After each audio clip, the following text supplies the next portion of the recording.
Thanks for joining us. Thank you. Like she said, my name is Tuure and I'm coming from the University of Helsinki. I've been working in the field as a teacher for a couple of years and now started my dissertation last autumn actually. And this is an incomplete work I'm going to present to you today as I collected the data in January and February this year and then transcribed it and just beginning to analyze it. But I'm going to first situate the case I'm studying at in the Finnish context.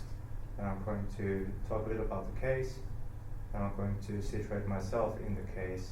Then I'm going to present two narratives from my data, which, in my opinion, represent agency at some levels, and tell something about our adult-child interactions also.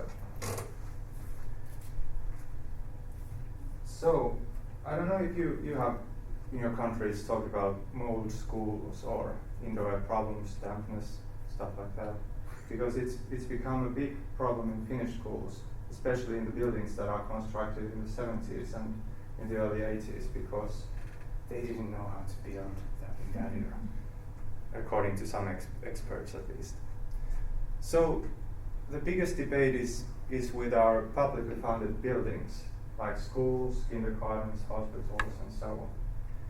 And why people are concerned is that the mold and the indoor problems have some effects on people's health, and of course in the schools for learning, because students cannot concentrate if they are tired all the time and headachy and stuff like that. So this is the overall context in Finland. People are debating on what to do with this issue. And in one municipality in the middle part of Finland happened so that the parents' union, which is an organization usually focused on fundraising for kids, so that kids can go to field trips and class trips and whatsoever, that kind of fun stuff. But they activated now politically because there were several reasons for this. They were frustrated about the municipalities' officers' actions, that they couldn't do anything with the mold in the school. And they wanted like fast reactions and fast moves from the officials. And of course, one biggest reason for their activation was the worry from their children. Will they be somehow affected by the mold, and will they have like lifelong consequences, like allergies and stuff like that? This concern resulted in multiple activities. For example, maybe the biggest one, which gained also a lot of media recognition, was the strike, which is pretty unusual in Finnish context. We don't usually question the school authority in a way that we take our children out from the school to be homeschooled for a week. But this happened in this municipality. They arranged a strike where 80% of the students of the school were homeschooled for a week. They also conducted their own research about the symptoms that the children had. They contacted media, all kinds of experts around Finland, and they managed to raise their case on our national level. It was debated in our government, for example. So they gained a lot of public power and received, in contrast, a lot of resistance from the municipality, because they put the whole municipality in a bad light. And there's one notion of the teachers that interested me in them, that they tried to remain neutral. They didn't want to say anything to the symptoms or anything. They wanted to do their jobs. Now I'm going to try to situate myself in this case. What I'm interested in is kind of a citizenship of every day. How citizenship is constructed in the everyday interactions, relationships, contexts, and not as a citizenship, as a status. And thus I'm looking at the citizenship as somewhat an identity of some kind. And I'm looking for, in my data, what kind of identity formation does the fight make possible for the children and for the adults. But today I'm going to focus on the children.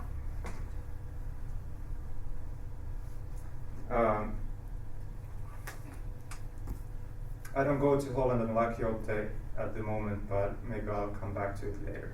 But this is kind of my interest, identity, citizenship as an identity, not as a status that you achieve when you become 18 or 16. And here's the data I have. The main primary data is of interviews and the observational data, and then I have various written documents. How I'm analyzing it at the moment, I'm just reading it through and trying to find connections and contradictions in the text, kind of a, would I say, sociological approach of some kind, and trying to figure out what would be the best codes to work with the data further. And today, like I said, I'm going to present two narratives from the data. Another one is told by a teacher. The whole stuff is straight from the teacher's interview, but I've put some topics on it so it's easier to follow, probably. And we are in the middle of the process of the fight for a healthy school, as I call it, or the struggle. And there has been some changes in the school, as there are. Is there like a marker for that one? I'm going to explain the physical context there. Well, anyway. For the board? Yeah, for the whiteboard. So these are for the smart board. Smart board. Yeah. Yeah, it's okay. Anyway, there's this main school building, and then there is one temporary hut that has been there for a couple of years. And in this narrative is situated in a phase where one of the classrooms in the main school building is closed because of the mold. It's decided to be closed, and the pupils from there are moved to the temporary hut. So this is the thing that has happened in the community at the moment.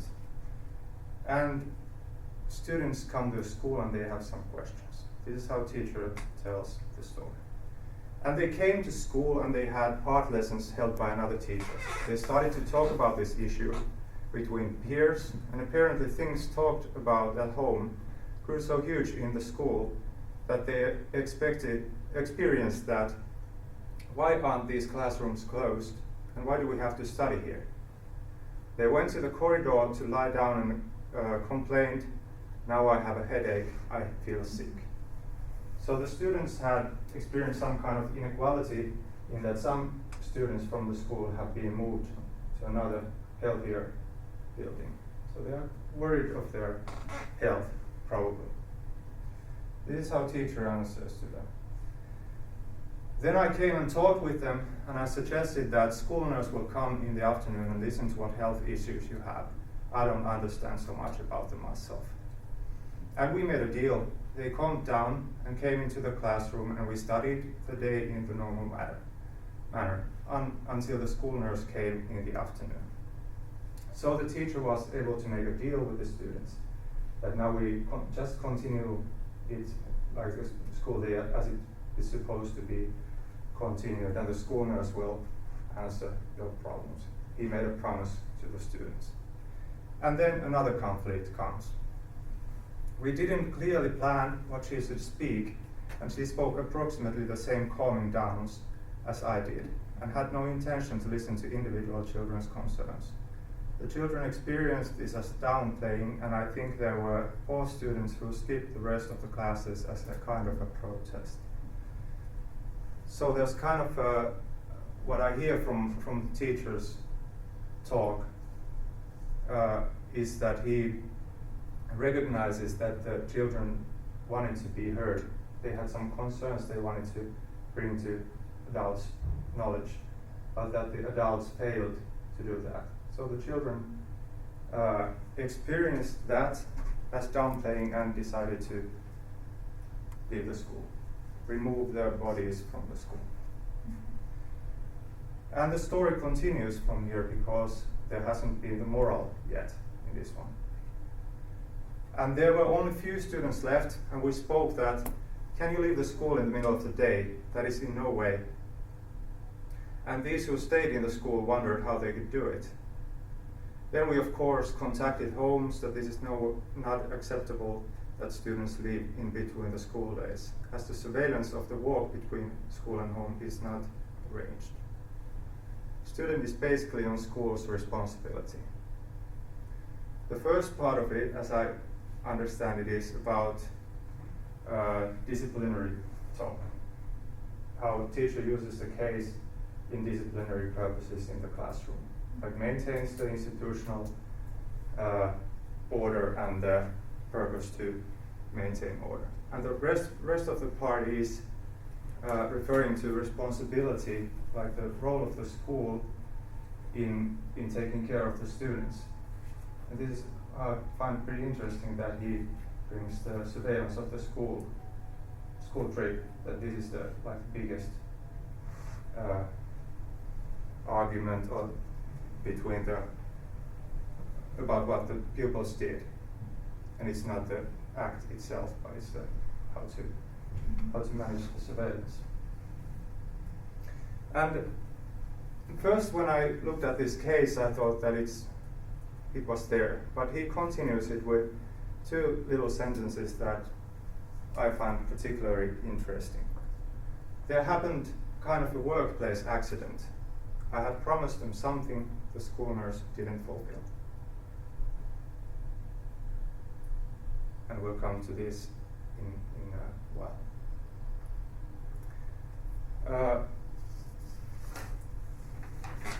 The story is told from by institutional disciplinary script. There's an aim to maintain the order in the school and the discipline, but at the same time the teacher struggles with listening to children discourse, because he sees them both as valuable projects. And thus, I find it interesting that in the end he finds this conflict as a result of unsuccessful communication, which tells, to my opinion, that he respects the project of listening to children, and he finds that adults didn't succeed in it. So kind of there's a children's voice and the disciplinary purpose of the school contrasted in this narrative. And this is on behalf of the teacher. What I find also interesting in this narrative is that it has a lot of similarities to the process of the bigger conflict. There is experience of injustice, there is a promise to be heard, and there is experience of downplaying but not fulfilling the promise, and then there's acts of resistance. So these are kind of the bigger municipal actions are somehow related to these micro-level actions. This one I find very interesting. And Korsaro and Johannes have interpreted peer cultures through a concept of interpretive reproduction. Children creatively appropriate aspects of the larger culture to address their own peer concerns and meanings. Thus, they do not simply internalize society, but actively contribute to culture and cultural change.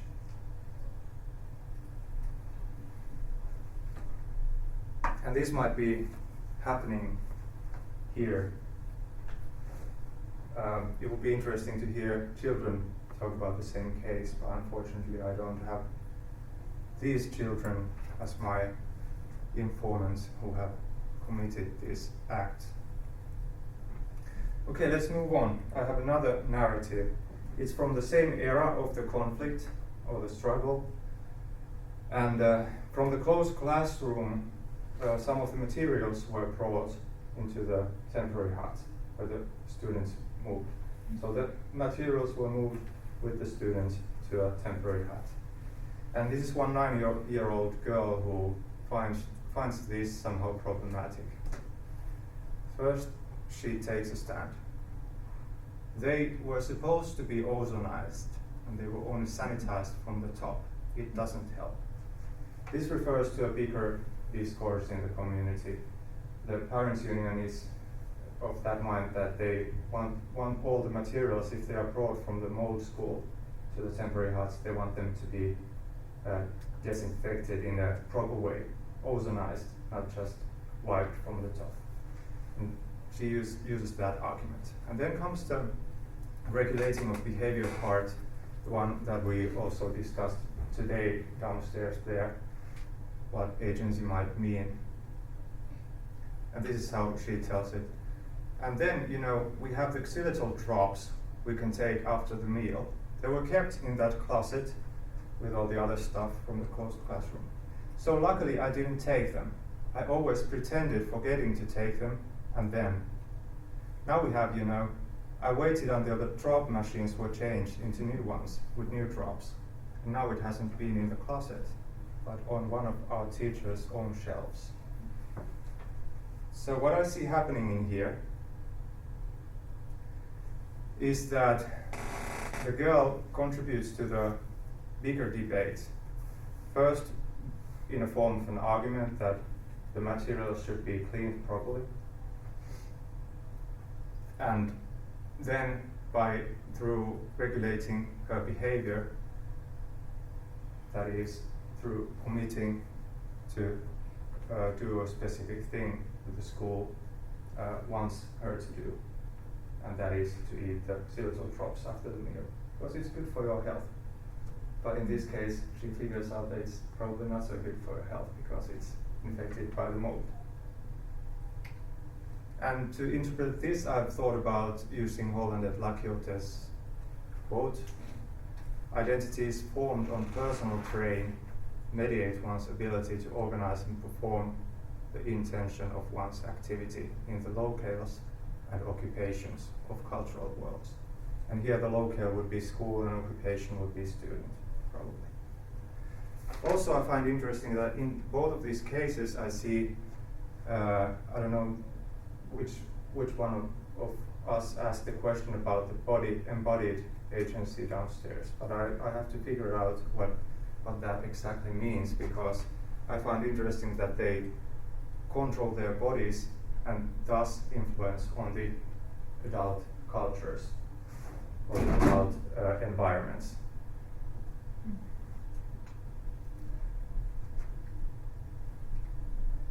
Finally, as I see the fight in general, I see it as a departure from everyday life. And of course, in my data, there are not such kind of examples of agency as resistance of authorities all through it, but there are, of course, some resistance to the changed everyday. And I see it, for example, in the students and teachers' interviews when they speak about the strike and the fight as something harmful for their studies and learning. And of course, when they say things like this, they take a specific stance on learning. For example, they are supporting the working identity and the routines and how they have used to live their lives. And I'm interested also, it's interesting also that they see the participation in the strike, the homeschooling, from pretty passive terms. It's adult activities and they are not so much part of it. But instead they are, to contrast to this, they include a lot of moral reasoning in the interviews. They say, for example, why does someone want to resist our parents? I think they should be concerned about the kids with symptoms instead. So they are seeing themselves as passive agents in this strike, but at the same time a lot of moral reasoning happening in their minds.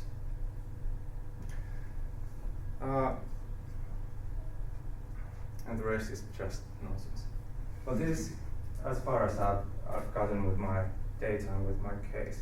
Now I would like to hear some comments.